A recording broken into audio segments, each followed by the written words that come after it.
everybody. I'm Sean Reynolds from Sportsnet, about to be joined by Ken Wiebe from Sportsnet. Together, we are Kenny and Renny, and this is the Kenny and Renny Winnipeg Jets post-draft show live from the Bell Center, or Centre Bell. How is that, Hugo? How is it? Very good. I'm joined by Hugo, is my cameraman here when we are in Montreal. Absolutely phenomenal guy. This is Priyanka. She is my producer. Phenomenal people I am very lucky to work with. And Hugo guides me through my choppy, attempts at speaking French. I love it. It's great here. Sends me to good places to eat. Great town. But yeah, we're going to get out of here. I know that we had originally said Mark Hillier was going to join us. Last minute, he wasn't able to do that. So we're going to have Mike McIntyre from the Free Press is going to join us in a little bit of time here. And we're also going to have Murat from The Athletic. Some of the Winnipeg crew that was down here to kind of break down what we've seen from a very interesting draft. Winnipeg Jets have been one of the teams that seems to have, given away their draft picks in years past as they were chasing success in the present. Did a good job.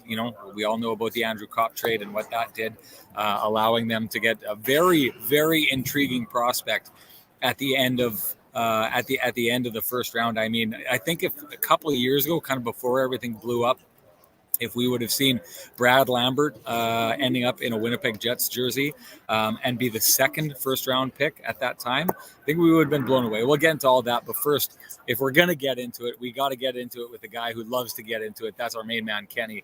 Let's bring him in.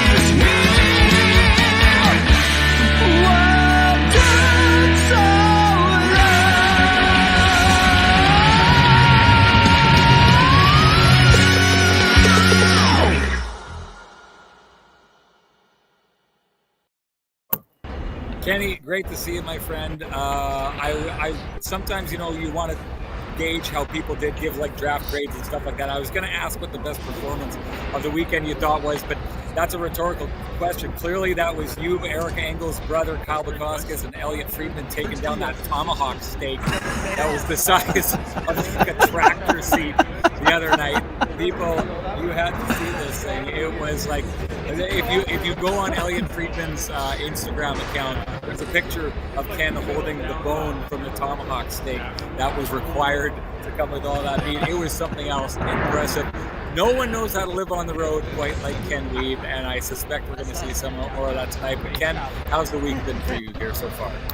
Oh, it's been fantastic. A very similar vibe to what we saw at the Stanley Cup Final. The opportunity to see many of our friends that we haven't seen for 3 years. I mean, the draft's been virtual for the last 2 years. Haven't been together since Vancouver. It's been fantastic. There's been great buzz. I mean, we'll get into it a little bit more, Sean, but great to see everybody and just the vibe in the arena. I mean, let's get into that right now. I mean, the atmosphere inside and out was unbelievable, Sean. And then the atmosphere was still going well after midnight when we left the building, when we ran into some fans with the Right Choice t-shirts, the Shane Wright fan club.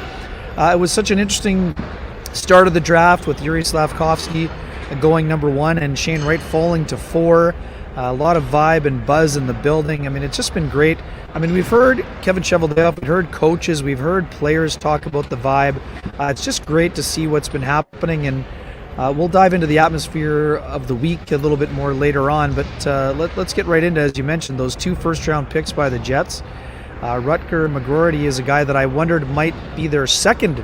Like you said, I mean, if you would have said a year ago that Brad Lambert would be the second choice, I think a lot of people would be thrilled.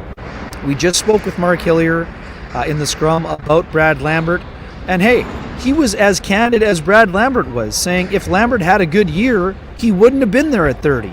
If Brad Lambert had played more than 2 games at the World Junior before it shut down because of COVID, he wouldn't have been there.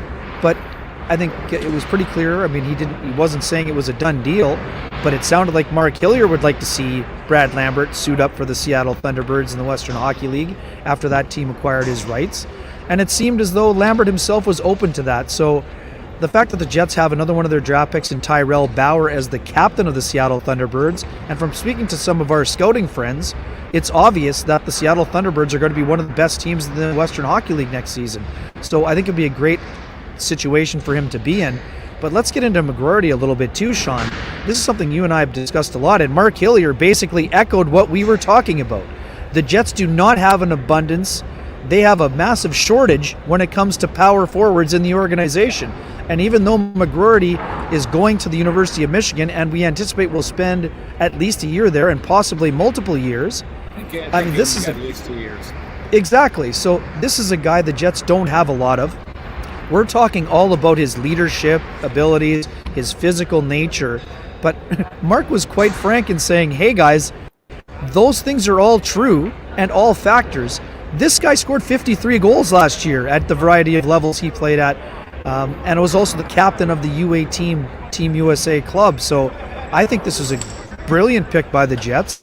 A bit of a riser, I guess. So the Jets got a riser a little bit in McGroarty, and a guy who dipped like Lambert. I mean, I loved Lambert's response, saying, as quickly as I fell, I'm going to rise next year. I believe in my skills.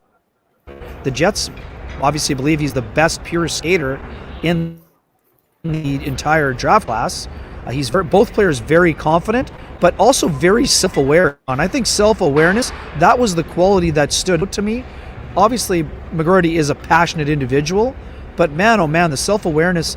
And when his fellow teammates went on Christmas vacation, McGroarty went and worked out with Barb Underhill, his skating coach. So this guy has identified the deficiency in his game.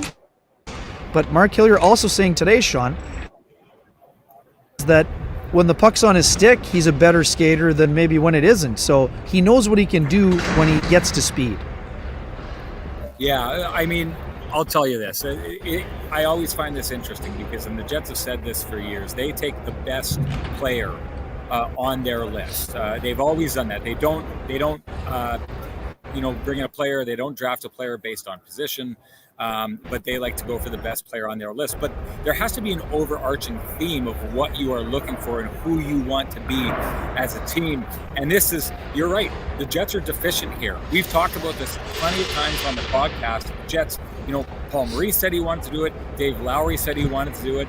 I'm sure that it's going to be, something that Rick Bowness wants to get this team to. But they got to get to the front of the net and score goals from the front of the net. We've talked about this before. The Jets are a team that are able to score from distance, and they love to score from distance. The problem with that is scoring from distance. Those are easy goals. Those are goals where you don't have to go to the hard areas of the ice, and the Jets don't go to the hard areas of the ice enough. So they end up getting a player who does exactly that. I think when you've got that type of player, I always go back to Milan Lucic played it was like a super series. Do you remember that? There was a game in Winnipeg. He was fighting for Team Canada when they were young. Claude Giroux was on the team as well. Kyle Turris was on that team. And they came rolling through Winnipeg around, I think it was 2008, 2009 or something like that. And I saw Milan Lucic play, and I thought to myself, this guy is a beast. He's phenomenal. Too bad he's never going to play in the NHL because he can't skate fast enough to do it. But in the end, if you go to the hard areas and that's where you spend your time, sometimes you don't need to be the best skater, and you can survive not being the best skater in the NHL if you're going into an area where you can't be skating freely through it anyway, right? So I love that they did this. The one thing that I thought was interesting is I would have really liked to have had Mark Hillier on the show because I wanted to ask this question.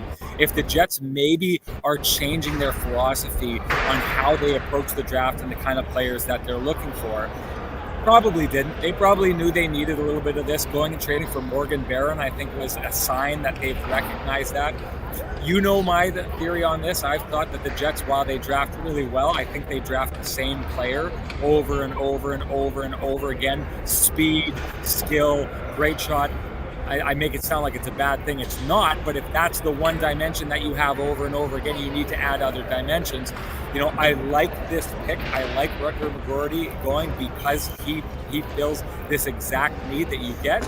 And really, with Brad Lambert, they returned right back to what we're talking about, the speed, the skill, like you said, fastest player or best skater. They believe he is in the draft. I take a look at this guy, and I think there's shades of Nick Ehlers in this player. The one thing I find really interesting, Ken, is I was talking to some of my Finnish sources about what they thought went wrong with Brad Lambert, and you heard Mark Hillier talk about it. He didn't come out as bluntly to talk about it, but he somewhat addressed it. It was a bad year for Brad Lambert, but what I'm told is the Finnish media believes that he was in a bad situation, and it's a little bit of his own doing. It's where he chose to go, but where he chose to go was not a good decision for his development. So what's happening here is the Winnipeg Jets are betting that if they can grab him and take him out of that situation, like you said, get him to a place like Seattle, which would absolutely love to have him, that you can kind of maybe see that this wasn't a player that was trending down. It was a player that got locked up in a bad situation, and that he's just going to resume his upward motion once he gets into the right situation. I find it funny because I do think one of the things that the Jets do really, really well is they draft players that have momentum, that are on an upwards arc. Think of Mark Scheifele. He's the ultimate pick, right? Took a guy really, really high, in a situation that a lot of people probably thought he shouldn't have gone that high, but they take him because Mark Scheifele had been nowhere and was doing this, whereas a guy like Nugent Hopkins at the top of that draft was doing this, and had been so high he was going like that for a while. But see you later, guys. Anyways, I just think it's a little out of character for the Winnipeg Jets to go for a guy like Brad Lambert, because Brad Lambert's star was on the rise and then it hit a ceiling and has gone nowhere for some time.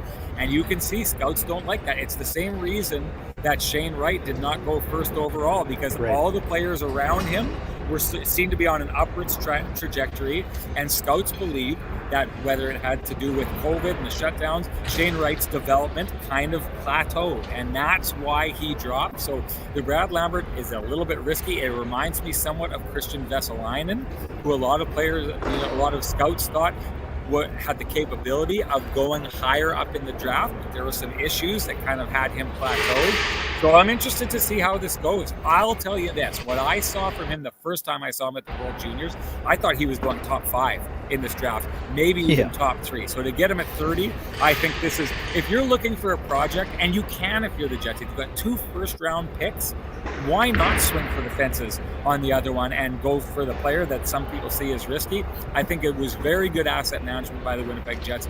Great job in the first round. Yeah, so in a lot of ways, we talked about this going into the draft, Sean. It's a lot like 2015, right, where the Jets had 17 and 25.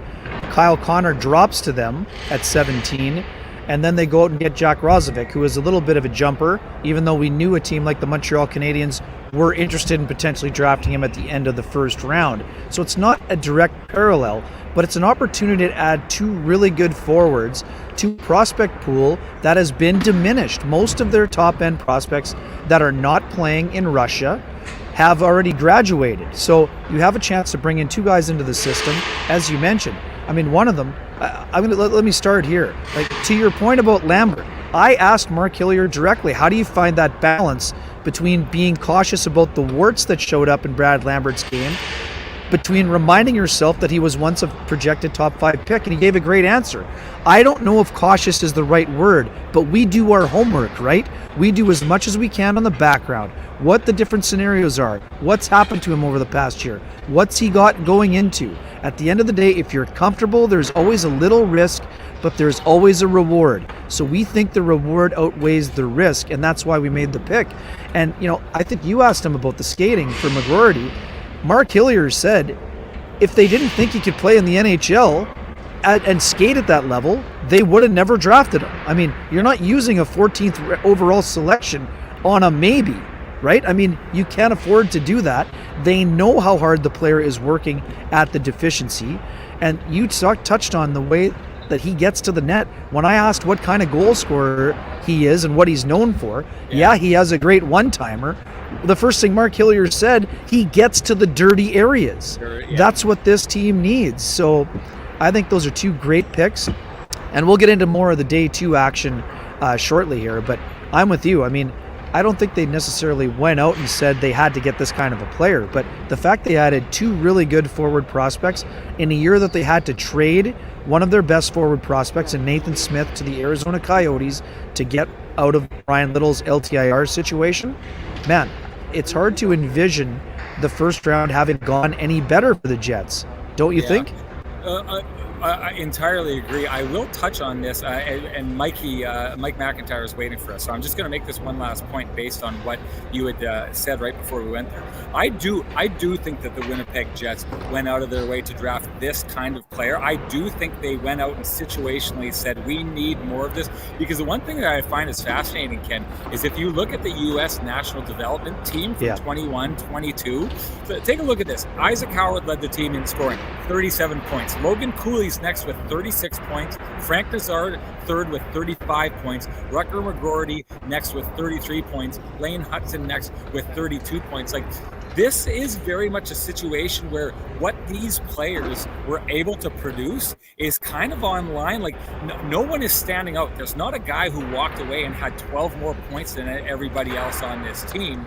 It's just they all bring very different skill sets and different tool sets to how they get to the results that they get. So I do very much think that this was one of these things where if you want to take a player from this program, and we know the Jets love going the American route. We know that. That's their history tells us they love doing that. But this was very much a situation where you were looking at the same result over and over again. You're looking at the same product, but I like this color more. I like the little option that this thing has, right? It's like the same car 5 times over, but I want one that's got, that is turbocharged. I want one that's got the lift kit on it. They basically went out and were kind of finding the same players with the same results, but trying to find one that kind of fit their needs more. So I do think that's what the Jets did, because to your point, a lot of people thought that Rutger McGroarty was more likely to go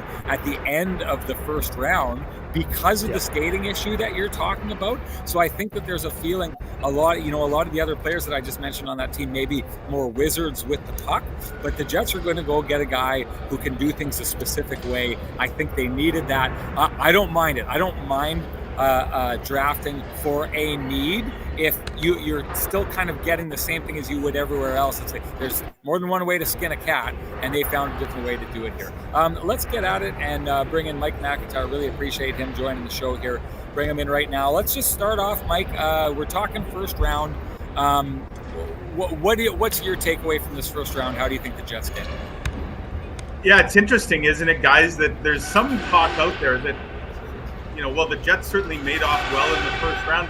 They might have been able to actually get those 2 guys by reversing the picks. At least if you look where they were projected maybe a few months ago, that Lambert might have been the guy they're grabbing at 14 and McGroarty down in the 30 spot. In any event, I think you're right. They've added 2 really interesting prospects to the pipeline, 2 very different players who I think, they're obviously not going to help the Jets this coming season, but really nobody in this draft was going to fit that bill. This is about building the pipeline, getting the prospect depth a little deeper than it has been, especially on the forwards, which we've seen so many of their forwards graduate to the NHL. They needed to replenish that system, and I think they've done a real nice job of adding some very different kind of players here to the mix, ones that could be really unique prospects down the road.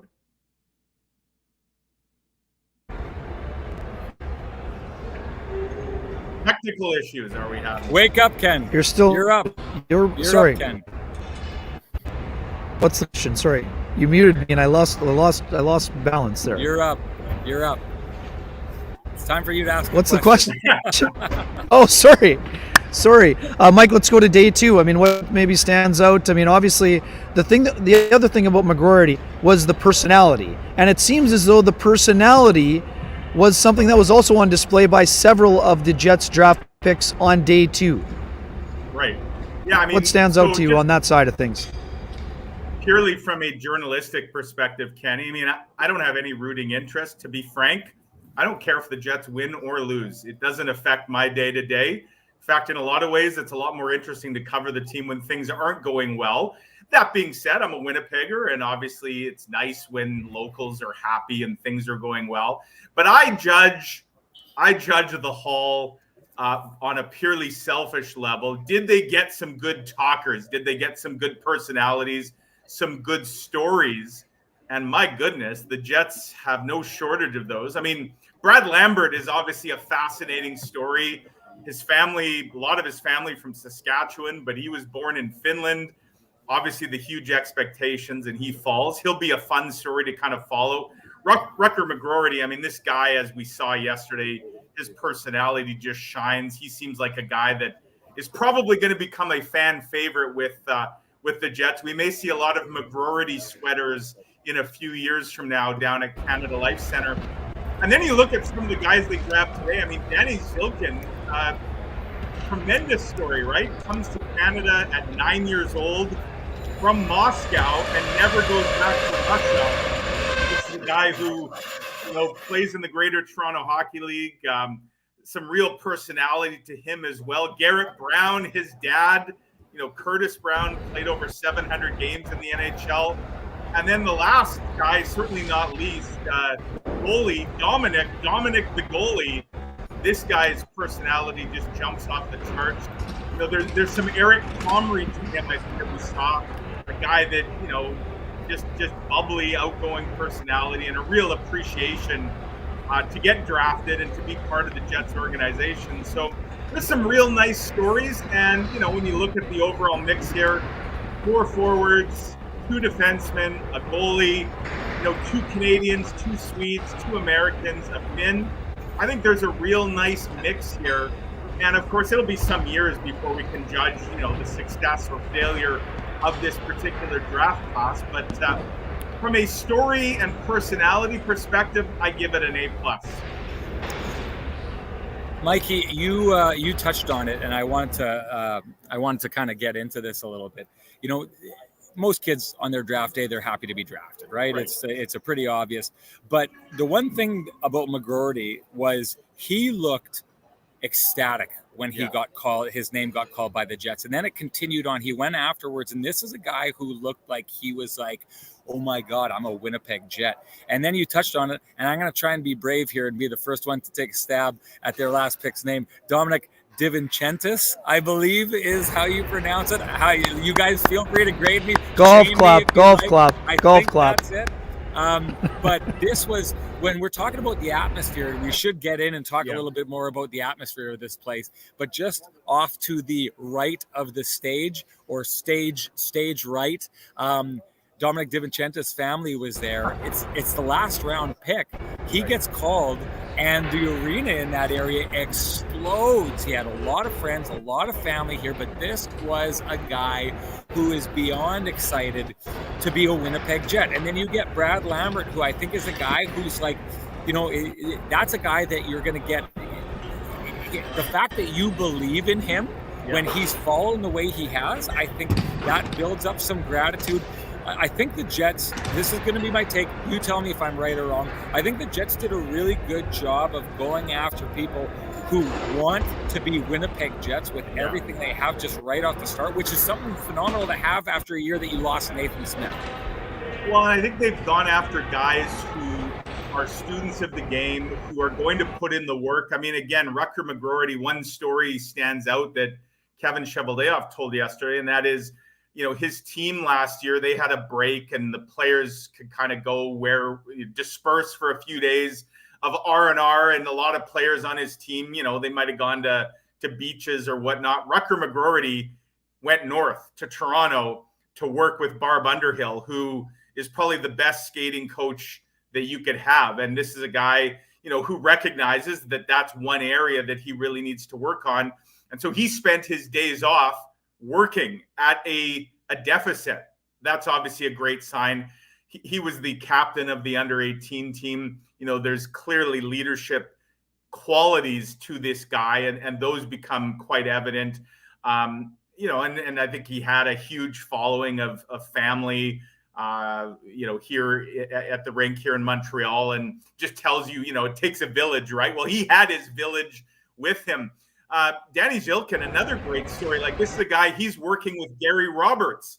And we know there's a lot of NHL players who have touted their time with Gary Roberts as what's really put them over the edge. And so when you hear these stories of players, that are already at a very young age so committed to their craft, you get the sense, and this goes to what Marty St. Louis said as he got up on stage, and what a great message for all these kids yesterday from arguably the greatest undrafted, or one of the greatest undrafted players of all time, to get up there, now the coach of the Habs, but to say, this is not the end, this is just the start. And even if you don't get drafted, don't give up on that dream. But for those of you that are drafted, this is not the time to kind of put your feet up and relax. And I think the Jets got a number of players here, just in what we saw from them and heard from them, that they recognize that this is just the next phase. And it's going to be a lot of fun to watch, how these players now develop over the next few years and which ones eventually are Winnipeg Jets. Ken, sorry, Ken, just before you go, I want to give a shout out to our sponsors before we go too far. Starting with the Johnston Group, who have been with us, right from the beginning. They've been helping us out. They are a Winnipeg-owned and operated company that provides employee benefit solutions to companies from 1 employee to 10,000 or more. Over 30,000 Canadian businesses trust Johnston Group with their employee benefit needs through various products, including the Chambers Plan, Maximum Benefit, and Sign Up. Johnston Group is a platinum member of Canada's best managed companies and named one of Manitoba's top employers. Whether you are a sole proprietor, part of a large organization, or an association with thousands of employees, Johnston Group has an employee benefit solution for you. And I also want to give a heads up and a shout out to the Cambrian Credit Union. One of the reasons we're proud to work with Cambrian Credit Union is their purpose to save their members time and money. With Cambrian's Pay Off Loan, you wrap up all your debt into one easy monthly payment and get debt-free sooner. See how you can save thousands on interest with their Pay Off Debt Calculator. Visit cambrian.mb.ca/payoffloan for details. Individual results may vary on approved credit only. Ken, take it away. One of the things we learned, tell a quick story. I mean, Garrett Brown is the son of Curtis Brown, longtime San Jose Shark and AHLer. I was just saying to Mike, Sean, that when the Pembina Valley Hawks were lucky enough to play in the Max tournament when I was 15 or 16 years old, our first game was against Moose Jaw, and I think Curtis Brown lit us up for about 5 points in that one. I think he had 3 and 2 for 5. Interesting, the dynamic, Mike, with having fathers who played professionally or in the NHL like Curtis Brown did. Obviously with McGroarty, his dad was a coach. Great story that he told about as a 3-day-old, he went to his first playoff game with his mother. You have a guy who now is the GM of the Muskegon Lumberjacks, and then you have Lambert's dad played pro for a long, long time. Mark Hillier touched on it a little bit about the Bloodlines, but what do you think of that element here about having guys who are around the game and the Bloodline factor with this year's draft class, and also the interesting connection between Dominic, the goalie, and McGroarty having lived together a little bit in the last year during that previous pandemic season? Yeah, I mean, the hockey world can sometimes be a real small one, right? And when you get these dots that connect, as they did in this case, between the first and the 7th round picks, that to find out that these guys were actually on some teams together in their earlier years, and then were roommates last year, kind of during the pandemic. Just real neat stories. I don't think clearly the Jets weren't even aware of that until after the fact, but I'm sure it doesn't hurt. Again, when it comes to building goodwill, you want to find guys that want to be in the organization. And when you have players that have, in some cases, some natural NHL bloodlines, they've been around the game, they've been in dressing rooms before, they have parents that can be sounding boards when things are going tough. And I think we heard those themes emerge from some of these players that has really helped them along the way. And I think when you're checking off all these boxes of what makes a good pro, certainly to have that background, that you had a father in Brown's case that played in the NHL, that doesn't hurt. Not to say that is the deciding, factor that is why the Jets drafted the player, but again, it can't hurt. I think, look, you always have to have one eye on the present and another eye on the future. Obviously, the draft is a lot more about that future. I know there's some comments out there. I've got some messages, Jets didn't help themselves this season. Well, that wasn't what the draft was. They weren't getting anybody here in Montreal that they were going to bring back to Winnipeg who's going to help them win a single game this coming fall. The idea, of course, is that the guys they picked today and yesterday, the hope is that in a few years from now, they're part of that next foundation. And, I think these other questions clearly are going to have to be addressed regarding the immediate future as we head into free agency next week, kind of a topic for another day. But for anybody who thought that the Jets, there's going to be some magic fix here to anything that currently ails them, no, that's not the case. And it's clear the Jets got some really interesting prospects. They got some talent. They got some diversity. And, they have a pipeline now. And we saw it with the Manitoba Moose and the deep team that they had and the playoff run they went on. I think after maybe some lean years, guys, that they're back to having a prospect pipeline that is something to, if you're a Jets fan and the organization, to be kind of excited about. Mikey, you were just kind of talking about, this not being the time for it definitely didn't turn out that way for the Jets to make trades. Right. I want to talk about that quickly because I actually got some interesting information from some of the GMs on the floor after it all wrapped up here. But before we get to that, I just wanted you guys to help me handle this. I was going to touch on this. Someone, I think, included all of us in a tag on Twitter the other day asking about this. Joe from Winnipeg says, I can't wait until Winnipeg gets to host an NHL draft. It'll be a sellout. It's my understanding, and tell me if this has changed. Someone suggested that True North Square changed this, but it's my understanding that Winnipeg can't host big NHL events, aka the draft or the All-Star game, because there's not enough NHL level capacity hotel or lodgings to handle all the players, agents, team executives that come into town. That's my understanding, that Winnipeg can't even apply for that. Is that your understanding, guys? It is, yeah. Plus, we don't have an airport, right, Sean? Right. Yeah. Well, for sure. And the Wi-Fi, we learned the other day, the Wi-Fi wasn't very good. There's no such thing as a direct flight out of Winnipeg. Yeah, but I've seen a lot of this. I've seen a lot of people talking about this over the last little while, and trying to build up the excitement or asking if True North has asked or put their name in for this. I don't think the city of Winnipeg is capable by the expectations that are set out for what a draft city or an all-star city should have as far as amenities are concerned. Winnipeg doesn't have them, so it's not even a question of them pushing for it. They don't have. It's like, hey, you may want to drive that car, but if there's no wheels on the car, you're not taking it anymore.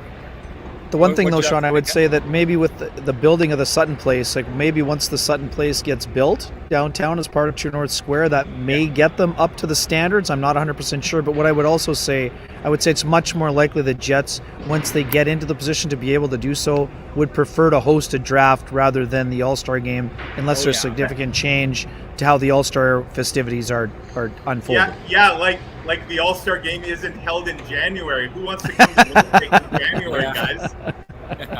Yeah. I don't want to be in Winnipeg in January. Never mind a multi-million-dollar NHL player. Yeah, one quick one. Always, when those road trips happen, you guys have your hands up like this. Let me go. What's that, Ken? Just a quick one. We should touch on. We've gone 33 minutes, and we on Elias Salomonsson, who's also another one of those intriguing prospects, Mike. And part of that diversity, we know the left side of the Jets' organizational depth is quite strong. Adding two guys in Brown and also Salomonsson, that is a right-hand shot. He told us today that he has a 2-year contract to play with Skellefteå in Sweden. Right. What do you think of his game? Because initially, when I was looking at him and thinking, well, this guy's 6'1", 173, he started talking about Adam Larsson. I was like, this guy looks like more skilled. But then Mark Hillier also doubled down by saying he's got a feistiness to his game. I mean, this is a guy the Jets again won't see for probably at least 3 years. But what stood out about A, talking to the player, and B, hearing Mark Hillier talk about the player? Yeah, the exact quote, I've got it here in front of me, Kenny, is he said he plays with an edge and some sandpaper to him, hard hitter. So, hey, can always use that skill, those skills in the NHL, and maybe not something we expected to hear about the player. But you're right, considering that he compared himself to Adam Larsson, who is known as a real physical player. a guy who obviously went very high in his draft year. That was an interesting comparable. And then to hear Mark Hillier follow up on that, did say that he's also a really good skater. In fact, Kenny, he said, I'd call him almost an elite skater. And he then went on to describe him as a puck-moving defenseman. So it sounds like they got it's a big toolbox potentially for this player. If he can be an elite skater, but also with sandpaper and a hard hitter, there's some intrigue there. And you're right. We're not going to see him for some time. He's actually only 17. He won't even be 18, I believe, until the fall or until late August. And he's going to go play at least the next couple of years in the top Swedish men's league. But yeah, some real upside there. And, again, when you look at the Jets blue line, they can afford to have maybe more of a project because they have a number of guys that are very close, if not currently ready to take that next step. So a guy that might be 2 or 3 years away from even kind of starting to make an impact here, they got all the time in the world. And when you hear what this player can do, real interesting prospect for sure. I want to get back to talking about the trade situation. So it sounds to me from some guys I talked to on the floor before we started the show here that there was an expectation that there was going to be more trades, more movement. I think that I'd seen that. I think there was an expectation that Darcy Kemper's rights were going to be traded for a later round pick. Because the goalie market is tight, right? And so I know that there's a feeling now with the GMs that they're really going to be watching what happens over the next couple of days, and some people think it could be really busy. Now, clearly I heard that from a source who said that he was going to sit back and watch what happened over the coming days. So if he's not going to be busy, that's one thing, but they think that there's a lot of balls in the air. There's a lot of cap crunches that I think teams feel like they need to try and trade their way out of. That's something to watch for the next couple of days. But if the ball gets rolling on that kind of stuff, what's the expectation that we could see the Jets doing something before we get to free agency, Mike? Yeah, I'd be surprised, frankly, Sean, if the Jets don't make a couple moves before free agency, because I think the reasons you just outlined, I mean, cap space is tight. Cap space is very valuable. Certainly a name like Brendan Dillon was a guy, I think maybe a lot of us came here to Montreal thinking that something might happen on that front. And obviously Blake Wheeler is a name that's very much out there. And when you're talking about potential cap relief, that's a whopper, right? Well, obviously nobody got moved here so far in Montreal. You wonder, and obviously the GMs, this draft being back in person for the first time in 3 years, we all saw it. There's a lot more networking that was going on here these last couple days than there was during the Zoom era. So, while maybe there weren't deals that were finalized here, you do wonder if some of them were consummated, and if we're going to see the results, in the next couple of days start to play out. But I think if you're the Jets, this is a big offseason. And so far, they've hired a coach, not the guy they tried to get. And now they made a bunch of draft picks, which, as we pointed out, are not going to help them immediately. Mm-hmm. Now that the draft is quickly going to be in the rearview mirror, I think they have to. Kevin Cheveldayoff has to turn his attention to the current state of his club. And we know, based on what played out last year, they're not good enough. And so what is he planning to do about it? It certainly sets, the stage for what could, and I say should be, an interesting next few days around here leading into free agency next Wednesday. Because we know, guys, the Jets are not a marquee landing spot when it comes to, big name free agents. And we don't expect them to be taking big runs at any big names next Wednesday. I think the trade market is the more likely path if the Jets are looking to do something with the roster immediately, that it would be the trade market. Obviously, the draft didn't end up playing a factor in that. They didn't package any draft picks up to turn them into anything, nor did the Jets turn any current assets into draft picks. But I don't think we should be surprised by that. The Jets, again, they're trying to build for the future, but they're also trying to help the cause now. And I think that's where the attention will turn here in the coming days. Yeah, couple quick things on the goalie market, guys. I love the move by the Colorado Avalanche to get Georgiev from the New York Rangers. Obviously, Kemper did a great job in winning the Stanley Cup. Under tough circumstances, the eye injury and everything else. But you're getting a player at a lower dollar value, and you're going to have longer term in terms of where he stands. It also would allow them to be re-signed Val Nichushkin, maybe Manson around, instead of having to pay Kemper $6 million plus or whatever it was going to cost. And then you go over to the Minnesota Wild, who stabilized Cam Talbot had a great year, all-star year, but Marc-Andre Fleury has stabilized the goalie position with the Minnesota Wild at a time where they are in a tough cap situation. But that also means Cam Talbot now suddenly becomes a guy that I would have to expect to be moved. Don't you both agree? But then a quick one. I want to tackle this. Eric Comrie. To me, I think there's still a chance Eric Comrie is back, and I would say a better than average chance that Comrie is back with the Winnipeg Jets. But the fact that it has not been taken care of, an offer has been made to Eric Comrie. I think he is too close to free agency to sign a deal without getting to find out what the market is like for his services. He loves Winnipeg. He loves the organization. But I think there are some other situations, and I would also say, too, maybe the New York Rangers being one of them after moving Georgiev, where they might be looking at giving Eric Comrie some stability, maybe in a 2 or 3 year deal to be the backup to Igor Shesterkin. Obviously, Comrie would like to play more than he did last year, but that would also be a situation that would have some potential intrigue. That's a team on the rise. You know you're probably still going to be getting in that 20-plus start range. But if the Jets are bringing back Eric Comrie, he needs to be starting 25-plus games next year.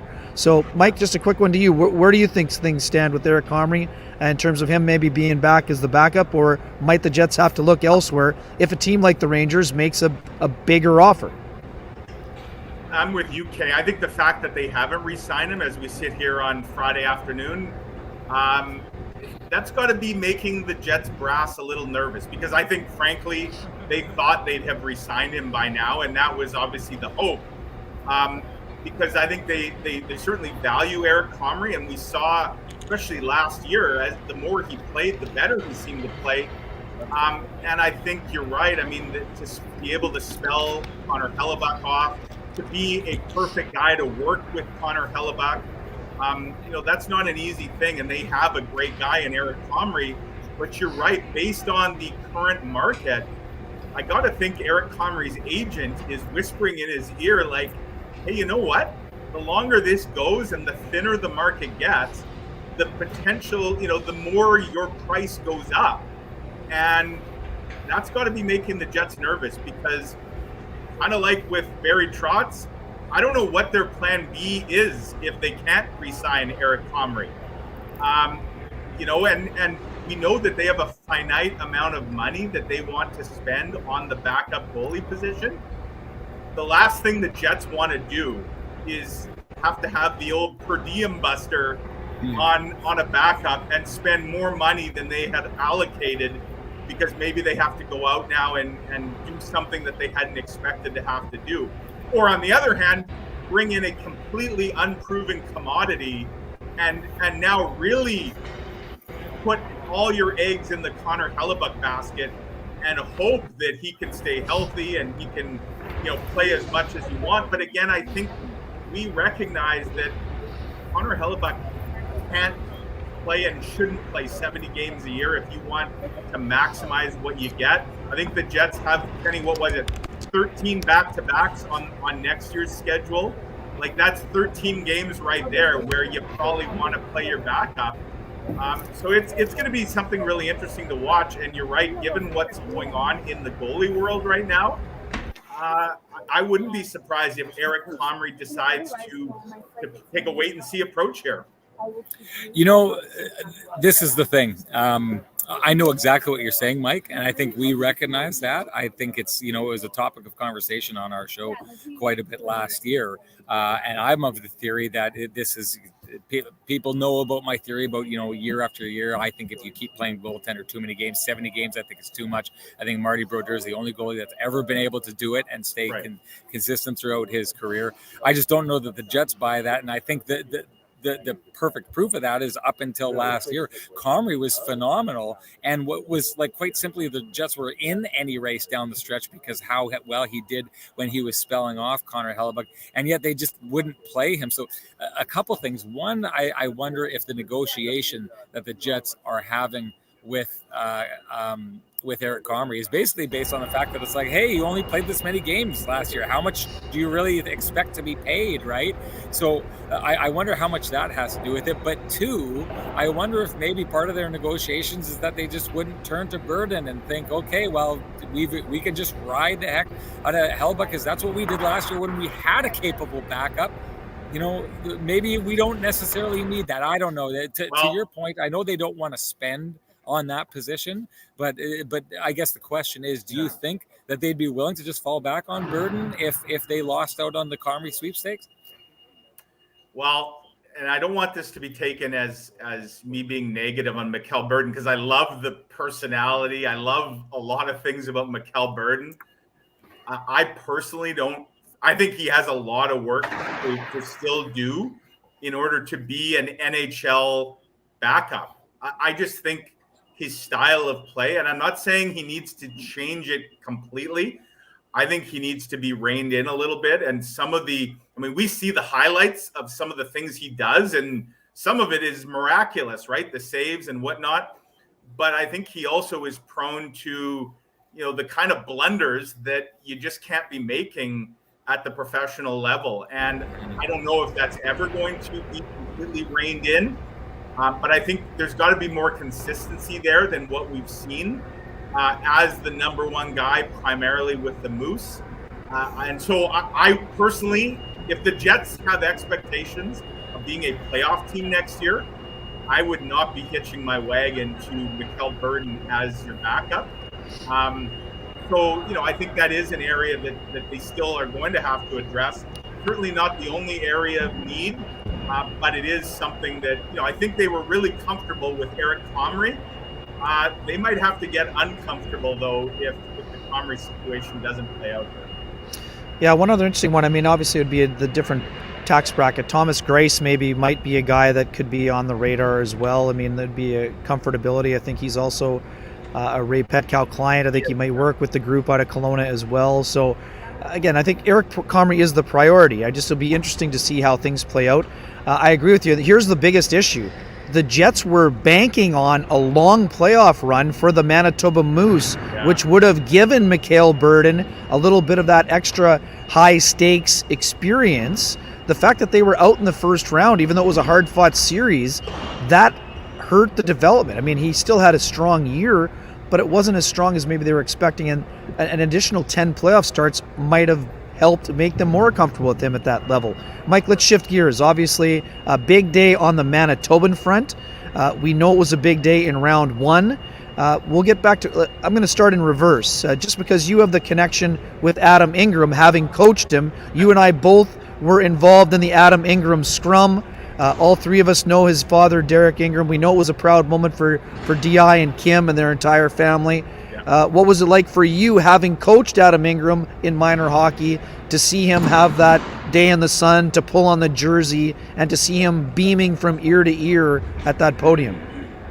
Yeah, I've known Adam, I think, since he was 3, because I started coaching his older brother, Brent, when Brent would have been a Timbit, and Brent would have been 5, and Adam would have been 3. Adam was always the little brother who was, always tagging along with his older brother. And as the kids got a bit older, Adam was the underage player that we'd often call up because, quite frankly, he was better than the kids that were 2 years older than him. And Adam had that drive, that determination, that focus.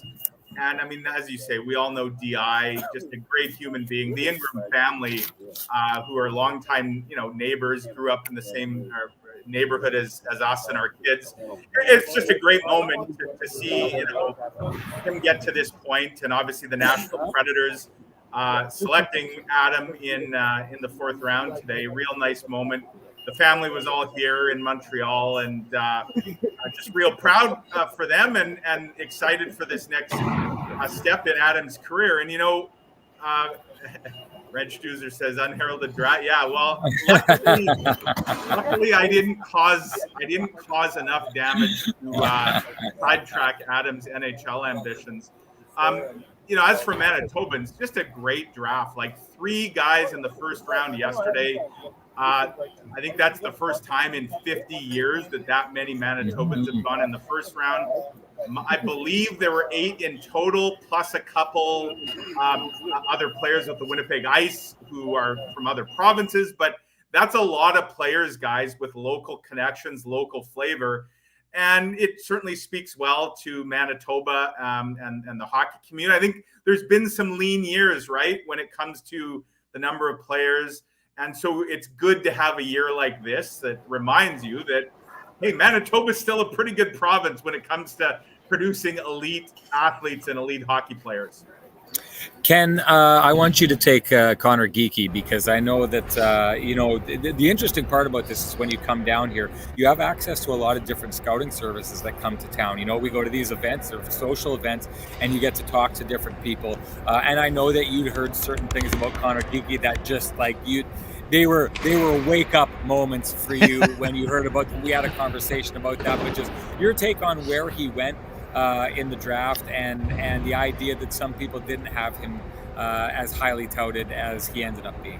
Yeah, super interesting. And I mean, Mike and I were both speaking with him a couple days earlier at the prospect event. I mean, this is a guy who is an engaging personality. He has his own bloodlines, but this is a damn good hockey player. I mean, does he need to work in his skating? Sure. But much like McGroarty, Connor Geekie, when I asked him about what it was like to have to, you spend your whole life being told how great you are as a hockey player.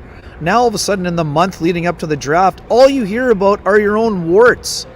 I love the fact that he said, I need to work on my skating. But guess what? I can do a lot of things really well. And Sean, we're lucky. And Mike was there too. We saw live viewings at the highest level for the Winnipeg Ice this year. We saw Connor Geekie. And the one day we saw the behind the scenes with Connor Geekie when the thing happened and he had to help when the table fell out from underneath and he was going on one of the biggest games, a playoff game. This guy's trying to look out for others. So incredibly high character person from a high character family. But this is a high end talent. So to me, the fact that some of the projections were saying Connor Geekie could be in the 20s or late in the 1st round was absurd. That it was a total wake-up moment. Now, again, having said that, I thought he might be there at 14 for the Jets. But to me, Arizona, this to me has the potential to be one of the best steals of the draft at 12. Does he still need to progress? Of course. But the Winnipeg Ice are going to be a great hockey team next year. And they're going to be a great hockey team because of Matthew Savoy and Connor Geekie, who went side by each. I think it's a great fit for both players. It's great for the Geekie family. And you know what? After being told you might drop, I mean, Mike, we saw it. He said, I don't care if I'm in the 1st round or the 7th round. This guy, all he wants to do is play in the NHL. So to me, the fact he's going to a situation where they're rebuilding, Connor Geekie's going to be a big, big part of the Arizona Coyotes rebuild for me. And you know what? Good for him. Yeah, sorry, Sean, you said earlier about Rutger McGroarty that you think that's a kind of player the Jets targeted. I agree with you 100%, and that's why we'll never know the answer to this probably, but I do wonder, I mean, I got to think if Connor Geekie was available at 14, the Jets were taking him. They get a guy with, some similar attributes in Rutger McGroarty, the size and the physicality and whatnot, that go into the dirty areas, because I think you're right. The Jets needed a player like that. Good for him to go to the desert. Would have been nice, obviously, just for the local story to have a guy like Geekie. By the way, someone asked about Mikey Milne. Mikey Milne did get drafted. He went in the 3rd round to Minnesota Wild. So not good too pick. far down the road. Good pick, eh? Yeah. Really good pick. So it's interesting you were bringing that up. Just what I heard, but I do think that I've seen in the past, the Jets clearly don't draft a lot of Manitobans. No. Clearly, this was a year a banner year for Manitoba hockey. I think this would have been the year that did happen if either of those two players had fallen to the Jets. And I do think that there was surprise at that table when those two players went back to back the way they did. I think the Jets thought they were going to get that. It's interesting. I want to go through if you've been listening to this show, go on, Ken. I want to turn it to you because I think the other option for the Jets would have potentially been in on Denton Matejchuk as well, Sean. Yes. And you had viewings on him that I didn't have. What was it like for you to see where he went in this draft, given your live viewings, where on one of the nights he outshone both of the Winnipeg Ice players in that one game that you called on the color with Brian Munns? Well, I can tell you right now, if you've been listening to this show, you've been hearing me talk about like Denton Matejchuk. I thought was going to be a guy who was going to get picked in a certain spot and was going to show better than a lot of the guys ahead of him. That still may be the case. I don't know that I expected him to go as high as he did. It was interesting you got here, Nate. He was somewhat, I was told, a bit of a polarizing player. There was some people that had him as high as 11. And what did he go, 12 guys? I think he goes... Yeah. He 12 to Columbus. Yeah. So there you go. There was some teams that had him ranked as high as 11, and then there were other teams that I was told wouldn't touch him, and he was definitely on the outside of the first round. To me, that was crazy. I mean, and you brought it up. I got called in on an emergency basis to do a Winnipeg Ice game in the playoffs when they were playing the Moose Jaw Warriors, and Denton Matejchuk. I mean, as good as Matt Savoy is, as good as Connor Geekie is, as good as a number of the guys who are already drafted on that team for the Winnipeg Ice are, including Carson Lambos, who is playing defense on the other side, and I'm very confident is going to be playing at some point for the Minnesota Wild and be a good defenseman for them. He's a year older, or is he 2 years older than Denton Matejchuk? Denton Matejchuk on that night, and they lost. It was their last game of the season. Denton Matejchuk, to me, was hands down the best player on the ice. Now, one of the things that scouts were concerned about him is, he can be a little mistake prone. We saw that night. I saw Matthew Savoy strip the puck from him. It ended up being a goal in the other net. But what I loved about seeing that moment where he made that mistake is I wanted to see in a playoff environment how he responded after that. Did he get tight? Was he scared to try things? Didn't happen at all. This is a guy who's got an insane hockey IQ. He's somehow able to be the guy who busts the puck out of his own zone. So he's a great first pass guy, or he's a great guy to skate the puck out of the zone. But somehow he ends up being the first pass guy, and then the next pass ends up being to Denton Matejchuk, who is able to get down the ice effortlessly and then join in on the rush. He skates through traffic in a manner that it's like this guy could skate through a dense forest and not break stride at all, inside and out. He's got a nose around the net. He's one of these defensemen that's able to, from the point, walk the line and kind of get the opposition to move around. I think this guy is an absolute stud. And just for me, I was thinking when I saw that and I saw him play, I was like, why do I keep thinking that he's ranked so low? And I talked to Sammy Cosentino after that, and I said to him, look, I just did this game. He was the most impressive guy on the ice. Sammy ended up having him where Sammy thought he should be ranked right near where he went. Clearly, he interested some people, but this is a phenomenal story. I don't think years ago when he was playing AAA that people looked at him and thought this guy's a future number one overall pick. This is a guy who's got better and better and better as it's gone along. So if we're talking about these guys, and we should talk about Pittsburgh's pick, either you can jump on that next, because Pittsburgh is ecstatic with what they're getting out of St. Adolphe, Manitoba. Let's go there. Either you guys can jump on that. Yeah, I'll just go quickly. I mean, Pickering's a guy, another one of those great risers. I mean, he's a guy that had a great year, just exploded out of the rocket ship, right? So, and also too, from his interviews, he's a guy who made an immediate impact. Great personality, really good skater, going to grow into his body, and really, he's a kind of prototypical Pittsburgh kind of guy. So I think he fits really well there, and he's going to be another guy I think the Penguins are going to be thrilled by what they got. Mike, we were talking about this too. I mean, he was a guy too in a different situation in another year. That's a guy that maybe would have been potentially picked at 14 as well. What are your thoughts on that? Yeah, for sure. And he's, again, it just speaks so well. And I'm sure folks with Hockey Manitoba must just be thrilled with what's gone down here in Montreal, and they can use this now as kind of a template, I guess, for years going forward. We could probably do a deep dive into why was this draft class so special for Manitobans. What was it about this age? Is it just fluke, coincidence? Was there something specifically that happened? But if there is something that could be identified, you'd probably want to bottle that up and capture it for the future. By the way, guys, just quickly, can I just mention another Manitoban? Nothing to do with hockey, though. Aaron Cockrell of Manitoba. He just birdied the 15th hole, guys. He's 8 under on his round today. This is the second ever PGA Tour event for the Pride of Stony Mountain. Aaron Cockrell has shot, he had a 29 on the front. Incredible. He's 8 under, he's got a couple holes left. He's 9 under on the tournament. And in fact, he's right now tied for 6th at the Barbasol down in Kentucky. We know Aaron quite well. I spent a couple of weeks following him in Germany and at the Canadian Open last month. Great human being, and what a story. He's in the early stages of writing. So there's another Manitoban to keep an eye on here.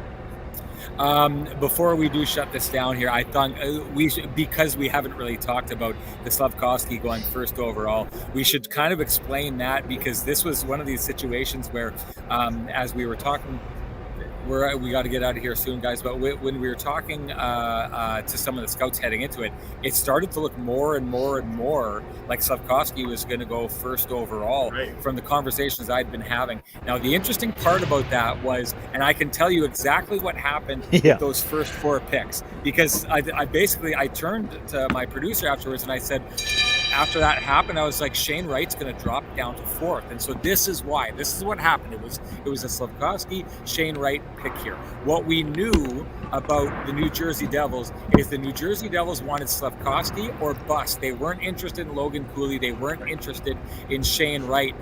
What they were most likely interested in was hoping that the Canadians would take Shane Wright, then they'd get Slafkovsky. But the next thing was to trade the pick. And I thought that the Canadians maybe, just maybe, were trying to get both. And that they picked Slafkovsky first, knowing that that would potentially put the Jersey's pick into play. And they may just be able to swing like a Josh Anderson trade or something like that and try and get both those players. Now, it didn't happen. New Jersey didn't get what they wanted, so they took Nemec, which again, goes counter to, but it was interesting because once Nemec went, I knew it was going to play out the way it did, because the information I'd heard after that was that Arizona, had they finished first, would have taken Logan Cooley. They got their number 1 draft board player. They had him ahead of Slafkovsky and Wright. And so at that point, Wright drops all the way to 4th. But I got to say, guys, how fun was it in this building when that was going on? It was like I felt like it was the WWE. It was like a wrestling event. People were going nuts every time, this place popped. You could see Slafkovsky's face when he got picked. Like, it was almost like he couldn't believe that it had happened. And then he's like a big guy, so the swagger down to the stage and all that kind of stuff happening. The pop in the crowd when the trades were announced right after that, the Kirby Dach trade, because I think what the Canadians crowd thought was happening is that the Canadians did pull off the trade that was going to get them the next pick and going to get them Shane Wright. Clearly didn't happen, but boy, oh boy, phenomenal weekend. It was fun to be in this building. This right here should be the template of how they handle drafts going forward, because what a host city, what a crowd. This was fun. I suspect if members of the media made a motion to have all drafts in Montreal, that it would almost be accepted unanimously. But you're right, the atmosphere, the fans in Montreal, they're tremendous.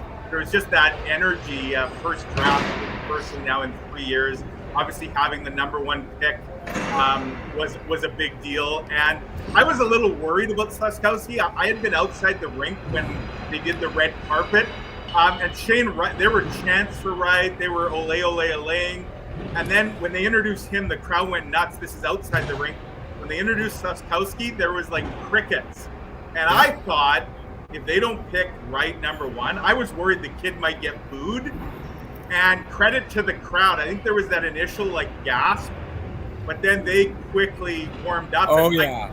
he had them eating out of the palm of his hand within an hour. And you're right about the wrestling analogy, Sean. Like, he walked through the crowd a little later. He's high-fiving.